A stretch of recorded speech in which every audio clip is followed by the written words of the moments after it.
வணக்கம். இன்னைக்கு நாம ஒரு முக்கியமான விஷயத்தை பத்தி விரிவாக பார்க்க போறோம். இந்தியால தனிநபர் ஆரோக்கியம், அப்புறம் ஆயுள் காப்பீடு, இதுக்கான பிரீமியங்கள்ல ஒரு பெரிய மாற்றம் வரப்போகுது.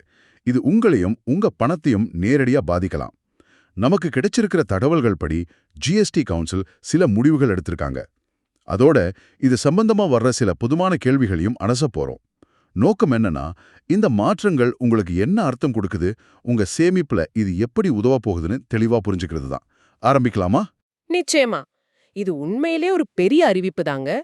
பல வருஷமா இன்சூரன்ஸ் பிரீமியம் கூடவே வந்த ஒரு கணிசமான செலவு இப்போ இல்லாம போக போகுது. இது பாலிசி வச்சிருக்கிறவங்களுக்கு, குறிப்பா நடுத்தர குடும்பங்களுக்கு ஒரு பெரிய நிம்மதியா இருக்கும். அதுல சந்தேகமே இல்ல. சரி. முதல்ல இந்த மாற்றம் என்ன? அதை தெளிவா சொல்லிடுங்க.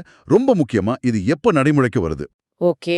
இது செப்டம்பர் 22, 2025 அந்த தேதியிலிருந்து அன்னைக்கு அல்லது அதுக்கு அப்புறம் தனிநபர்கள் வாங்குற அல்லது புதுப்பிக்கிற ஹெல்த் இன்சூரன்ஸ், லைஃப் இன்சூரன்ஸ் பாலிசிகள் இருக்குல்ல, அதுக்கான பிரீமியம் மேல போடுற 18% ஜிஎஸ்டி அது இனிமே கிடையாது. முழுசா நீக்கி 0% அதாவது பூஜ்ஜியமா மாத்திடுறாங்க.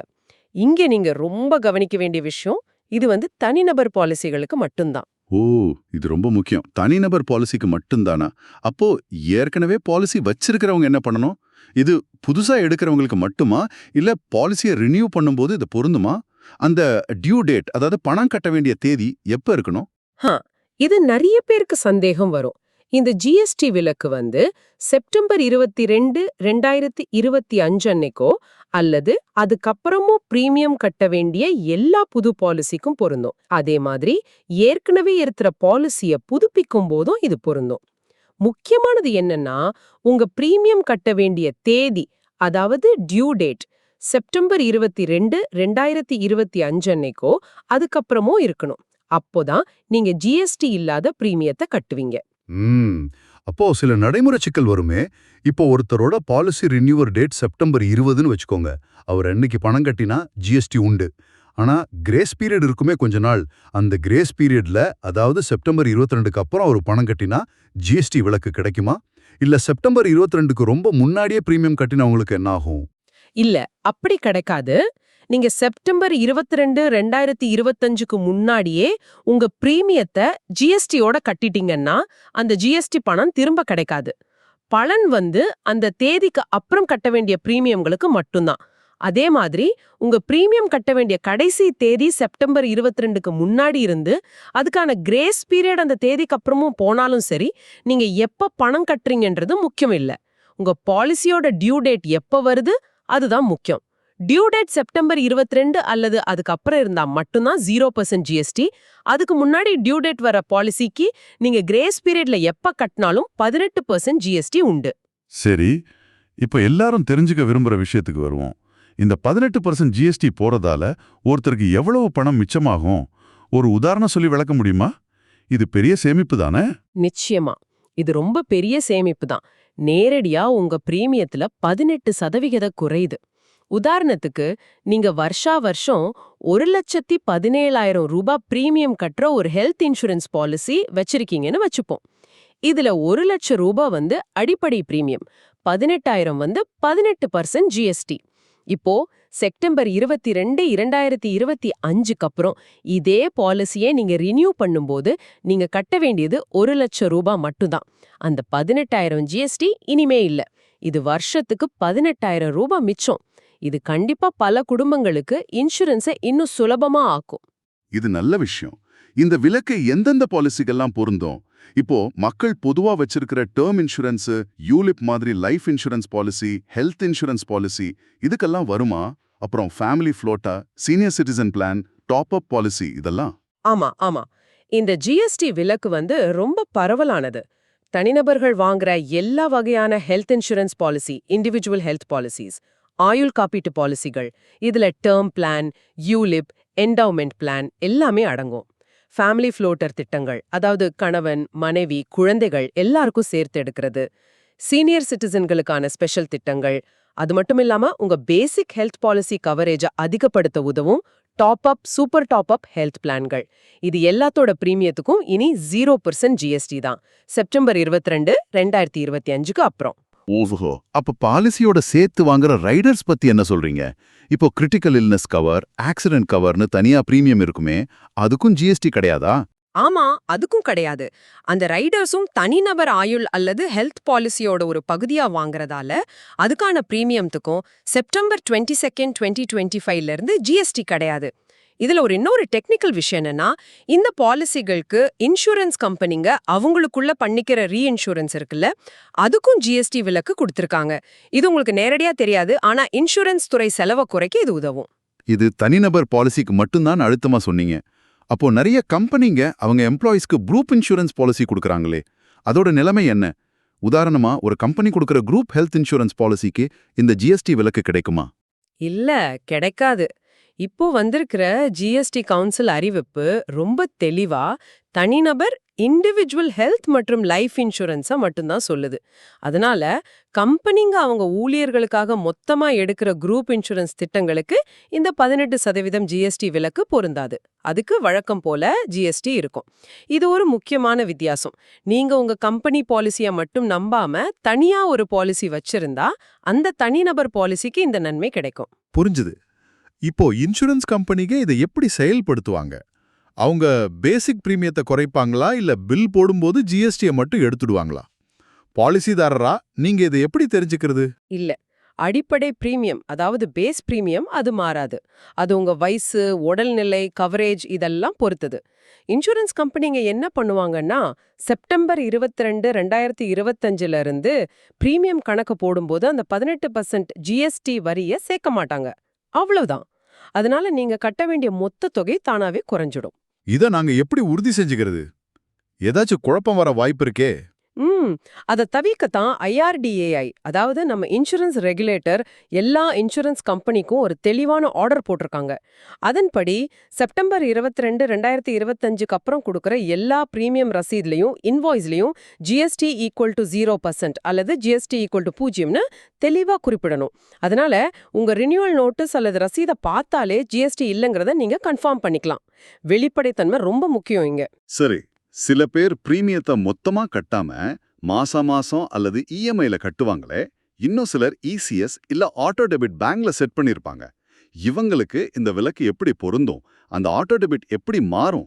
நீங்க பிரீமியம் எப்படி கட்டினாலும் சரி, வருஷத்துக்கு ஒரு தடவை, 6 மாசத்துக்கு ஒரு தடவை, 3 மாசம், மாசம் இல்ல இஎம்ஐ எதுவா இருந்தாலும் சரி, உங்க பிரீமியம் கட்ட வேண்டிய டியூ டேட் செப்டம்பர் 22, 2025 அன்னைக்கோ அதுக்கப்புறமோ வந்தா உங்களுக்கு ஜிஎஸ்டி விலக்கு கண்டிப்பா உண்டு. நீங்க ஏற்கனவே இசிஎஸ் இல்ல வேற ஆட்டோ டெபிட் செட் பண்ணி வச்சிருந்தா இன்சூரன்ஸ் கம்பெனியே அதை ஆட்டோமேட்டிக்கா சரி பண்ணிடுவாங்க. செப்டம்பர் 22, 2025க்கு அப்புறம் உங்க அக்கவுண்ட்ல இருந்து கழிக்கிற தொகை ஜிஎஸ்டி இல்லாத புது குறைஞ்ச பிரீமியம் தொகையா தான் இருக்கும். நீங்க இதுக்காக பேங்க்குக்கோ இன்சூரன்ஸ் கம்பெனிக்கோ தனியா எதுவும் சொல்ல தேவையில்லை. ஓகே, இதெல்லாம் நடைமுறை விஷயங்கள். இப்போ கொஞ்சம் பெரிய கண்ணோட்டத்துல பாப்போம். இந்த ஜிஎஸ்டி நீக்கம்ங்கிறது வெறும் விலை குறைப்பு மட்டும்தானா, இல்ல பொதுமக்களுக்கு வேற மாதிரி தாக்கத்தை ஏற்படுத்துமா? உதாரணத்துக்கு இன்சூரன்ஸ் எடுக்கிறவங்க எண்ணிக்கை அதிகமாகுமா? வருமான வரி சலுகைகள்ல ஏதாவது மாற்றம் வருமா? கிளைம் கிடைக்கிறதுல ஏதாச்சும் முன்னேற்றம் இருக்குமா? நல்ல கேள்வி. இது கொஞ்சம் பெரிய படமா பார்க்கறது அவசியம். 1, இன்சூரன்ஸ் விலை குறையுது. இது விலை காரணமாவே போதுமான இன்சூரன்ஸ் எடுக்க தயங்குன மிடில் கிளாஸ் குடும்பங்களை அதிக கவரேஜ் எடுக்க தூண்டும். இதனால இன்சூரன்ஸ் பரவல், அதாவது இன்சூரன்ஸ் பெனட்ரேஷன் அதிகமாக வாய்ப்பு இருக்கு. 2வது, நிறைய பேர் ஹெல்த் இன்சூரன்ஸ் எடுத்தா திடீர்னு வர்ற மருத்துவ செலவால வர பண கஷ்டம் குறையும். இது மொத்த சமூகத்தோட நிதி ஆரோக்கியத்துக்கு நல்லது. இத ஒரு இரட்டை பலன்னு சொல்லலாம். வரி சலுகைகள் பத்தி என்ன சொல்றீங்க? அதுல ஏதாவது மாற்றம் இருக்கா? இல்ல, வருமான வரி சலுகைகள்ல எந்த மாற்றமும் இல்ல. லைஃப் இன்சூரன்ஸ் பிரீமியம்த்துக்கு செக்ஷன் 80C கீழே மத்த முதலீடுகளோட சேர்த்து ஒரு லிமிட் வரைக்கும் கிடைக்கிற வரி விலக்கு. அதே மாதிரி ஹெல்த் இன்சூரன்ஸ் பிரீமியம்த்துக்கு செக்ஷன் 80D கீழே கிடைக்கிற வரி விலக்கு. உங்களுக்கும் உங்க குடும்பத்துக்கும் கட்டுற பிரீமியம்த்துக்கு ஏத்த மாதிரி இது ரெண்டும் அப்படியே தொடரும். ஆக இப்போ உங்களுக்கு பிரீமியம் கட்டுற செலவு 18% குறையுது. அதே சமயம் அந்த குறைஞ்ச பிரீமியம்த்துக்கும் நீங்க வரிச்சலுகை வாங்கலாம். இது இன்னொரு இரட்டை பலன் இல்லையா? அப்போ கிளைம் செட்டில்மெண்ட் விஷயத்துல ஏதாச்சும் தாக்கம் இருக்குமா? ஜிஎஸ்டி இல்லங்கறதால கிளைம் சுலபமா கிடைக்குமா? இல்ல, ஜிஎஸ்டி நீக்கத்துக்கும் கிளைம் ப்ராசஸ்க்கும் நேரடி தொடர்பு இல்ல. உங்க பாலிசி ரூல்ஸ் மாற போறதில்ல. ஆனா மறைமுகமா ஒரு நல்ல சூழல் உருவாகுதுன்னு சொல்லலாம். எப்படின்னா, IRDAIயும் நிதி அமைச்சகமும் சேர்ந்து NHCX நேஷனல் ஹெல்த் கிளைம்ஸ் எக்ஸ்சேஞ்ச்னு ஒரு பிளாட்ஃபார்ம் உருவாக்கிட்டு வராங்க. இத கிளைம்களுக்கான ஒரு டிஜிட்டல் ஹைவே மாதிரி நினைச்சுக்கோங்க. ஹாஸ்பிட்டலுக்கும் இன்சூரன்ஸ் கம்பெனிக்கும் நடுவுல தகவலை வேகமா பரிமாறி கிளைம் ப்ராசஸ வேகமா, வெளிப்படையா, சுலபமா மாத்துறது தான் இதோட நோக்கம். இந்த ஜிஎஸ்டி நீக்கம் மாதிரி கன்சியூமர் நலன் சார்ந்த நடவடிக்கைகள் மொத்தமா இன்சூரன்ஸ் துறையில ஒரு பாசிட்டிவான கஸ்டமர் சென்ட்ரிக் போக்கு கொண்டு வருது. அதனால எதிர்காலத்துல கிளைம் அனுபவங்கள் நல்லா இருக்கும்னு எதிர்பார்க்கலாம். பாலிசியோட மத்த கண்டிஷன்ஸ்ல ஏதாச்சும் மாற்றம் வருமா? கவரேஜ் குறையுமா? வெயிட்டிங் பீரியட் அதிகமாகுமா? அப்புறம் வெளிநாட்டுல வாழ்ற இந்தியர்கள் NRIs இந்தியால பாலிசி எடுத்திருந்தா அவங்களுக்கும் இந்த ஜிஎஸ்டி விலக்கம் உண்டா? இல்ல. பாலிசியோட அடிப்படை விஷயங்கள், அதாவது கவரேஜ் எவ்வளவு, என்னென்ன நோய்க்கு பாதுகாப்பு, வெயிட்டிங் பீரியட், கோ பேமெண்ட், இது மாதிரி எந்த கண்டிஷன்லயும் மாற்றம் இருக்காது. மாறுறது நீங்க கடைசியா கட்ட வேண்டிய மொத்த பிரீமியம் தொகை மட்டும்தான். உங்க பாலிசி உரிமைகள் அப்படியே இருக்கும். NRIஸ பொறுத்த வரைக்கும் அவங்க இந்தியால அவங்களுக்கோ இல்ல அவங்க குடும்பத்துக்கோ தனிநபர் ஹெல்த் அல்லது லைஃப் இன்சூரன்ஸ் பாலிசி வாங்கியிருந்தா அவங்களுக்கும் இந்த 0% ஜிஎஸ்டி பலன் கிடைக்கும். அவங்களோட பிரீமியம் கட்ட வேண்டிய தேதி செப்டம்பர் 22, 2025க்கு அப்புறம் வந்தா ஜிஎஸ்டி இல்லாத பணத்தை கட்டினா போதும். சரி, 18% ஜிஎஸ்டி இனி இல்லை. இது பெர்மனண்டா? ஆனா இன்சூரன்ஸ் பிரீமியம்ங்கிறது அப்பப்போ மாறுமே. எதிர்காலத்துல வேற காரணங்களுக்காக பேசிக் பிரீமியம் அதிகமாக வாய்ப்பு இருக்கா? இல்ல இனிமே இதே விலையில இருக்குமா? ஆமா, இது ஒரு யதார்த்தமான கேள்வி. பேசிக் பிரீமியம் எதிர்காலத்துல உயர வாய்ப்பு நிச்சயமா இருக்கு. அதுக்கு காரணங்களும் இருக்கு. ஒன்னு, மெடிக்கல் இன்ஃப்ளேஷன், அதாவது மருத்துவ செலவுகள் வருஷா வருஷம் ஏறிட்டே போறது. இன்னொன்னு, லைஃப் இன்சூரன்ஸ்ல இறப்பு அபாயம், மார்டாலிட்டி ரிஸ்க் மாறுறது. இந்த காரணங்களால இன்சூரன்ஸ் கம்பெனிங்க அடிப்படை பிரீமியத்தை அப்பப்ப மாத்தலாம்.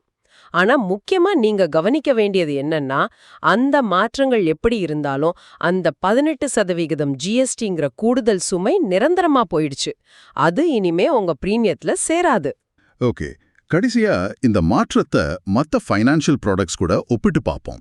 இப்போ மியூச்சுவல் ஃபண்ட், பேங்க் டெபாசிட் இது மாதிரி திட்டங்களோட ஒப்பிடும்போது இந்த 0% ஜிஎஸ்டியும் தொடர்ற வரி சலுகைகளும் ATC, ATD இன்சூரன்ஸோட நிலையை எப்படி மாத்துது? இது இன்சூரன்ஸை ஒரு கவர்ச்சிகரமான நிதி தேர்வா மாத்துமா? இது ஒரு முக்கியமான கேள்விக்கு நம்மள கூட்டிட்டு போகுது. பாருங்க, ஃபைனான்ஷியல் பிளானிங்ல இது ஒரு இன்ட்ரெஸ்டிங்கான மாற்றத்தை கொண்டு வரும். 0% ஜிஎஸ்டி, அதோட ATC, ATD வரி சலுகைகள், இது ரெண்டையும் சேர்த்து பார்க்கும்போது குறிப்பா பாதுகாப்புக்காக வாங்குற பாலிசிகள், அதாவது டேர்ம் இன்சூரன்ஸ், ஹெல்த் இன்சூரன்ஸ், இது ரொம்ப செலவு குறைஞ்ச காஸ்ட் எஃபெக்டிவான ஒரு நிதி பாதுகாப்பு கருவியா மாறுது. யுலிப் மாதிரி முதலீடு சார்ந்த திட்டங்கள்ல முதலீட்டு பகுதிக்கு வேற கட்டணம் இருக்கலாம். ஆனா பியோர் பாதுகாப்பு கொடுக்கிற பாலிசிகளோட கவர்ச்சி நிச்சயமா அதிகமாகும். வரி சலுகை இல்லாத இல்ல குறைவா இருக்கிற மத்த சேமிப்பு வழிகளோட ஒப்பிடும்போது ரிஸ்க் கவரேஜ், டாக்ஸ் சேவிங்ஸ், இப்போ ஜிஎஸ்டி இல்லாத பிரீமியம் இதெல்லாம் சேரும்போது இன்சூரன்ஸோட மதிப்பு நிச்சயம் கூடுது. மக்கள் இனிமே இதை வெறும் செலவா பார்க்காம ஒரு முக்கியமான திறமையான நிதி ஒதுக்கீடா பார்க்க ஆரம்பிக்கலாம். ஆஹா, இந்த விரிவான கலந்துரையாடலோட சுருக்கம் இதுதான். செப்டம்பர் 22, 2025 இருந்து நீங்க உங்களுக்கோ உங்க குடும்பத்துக்கோ எடுக்கிற தனிநபர் ஹெல்த், லைஃப் இன்சூரன்ஸ் பாலிசிகளோட பிரீமியத்துல 18% ஜிஎஸ்டி கிடையாது. இது உங்க பாக்கெட்ல கணிசமா பணத்தை மிச்சப்படுத்தும், இன்சூரன்ஸை இன்னும் சுலபமா வாங்க வைக்கும். ஞாபகம் வச்சுக்கோங்க, இது தனிநபர் பாலிசிக்கு மட்டும்தான், கம்பெனி குரூப் பாலிசிக்கு இல்ல. செப்டம்பர் 22, 2025க்கு அப்புறம் வர்ற உங்க பிரீமியம் நோட்டீஸ் ரசீதுல ஜிஎஸ்டி = 0%ன்னு இருக்கான்னு செக் பண்ணிக்கோங்க. இறுதியா நீங்க யோசிக்க ஒரு விஷயம் சொல்றேன். இந்த 18% ஜிஎஸ்டி விலக்குங்கிறது வெறும் பணத்தை மிச்சப்படுத்துறது மட்டும் இல்ல. உங்க மொத்த ஃபைனான்ஷியல் பிளானிங்ல இன்சூரன்ஸோட பங்கு பத்தி நீங்க எப்படி பாக்குறீங்கன்னு மறுபரிசீலனை செய்ய இது ஒரு நல்ல வாய்ப்பு. இவ்ளோ நாளா இன்சூரன்ஸ ஒரு கட்டாய செலவா இல்ல ஆபத்து வந்தா உதவும் ஒரு கருவியா மட்டும் பாத்தீங்களா? இப்போ அது விலை கணிசமா குறைஞ்சதால ஒரு பாதுகாப்பு கவசமா அதோட முக்கியத்துவம் அதிகமாகறதோட உங்க நிதி இலக்குகளை அடையறதுக்கான ஒரு வழியா மத்த முதலீடுகளோட ஒப்பிடும்போது இதோட பங்கு உங்க பார்வையில மாறுதா?